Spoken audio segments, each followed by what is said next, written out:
لما كبده الشرقاوي الكيلو يوصل 250 جنيه يبقى انا لازم اتدخل.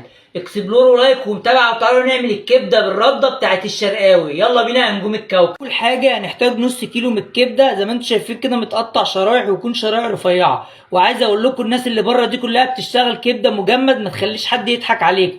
اول حاجه هنزل بشويه من ميه البصل، ميه البصل مش بصل، معلقه من الثوم المفروم. هننزل بقى ببهاراتنا اللي هو الكزبره والكمون وشويه بسيطه من البصل البودر والملح، حبه من المستردة. وعايز اقول لكم كده مش هيبقى فيها اي زفاره خالص. هنزل بقى بالكبده بتاعتي هنا. طبعا مش هننسى الليمونه الشقيه. اجيب الرده بتاعتي بقى العاديه وهنزل عليها بمعلقتين من الدقيق، كمان معلقه من النشا. عايز اقول لكم ريحه الكبده روعه روعه روعه. هنزل في الرده هنا كده بقى بالشكل ده اهو.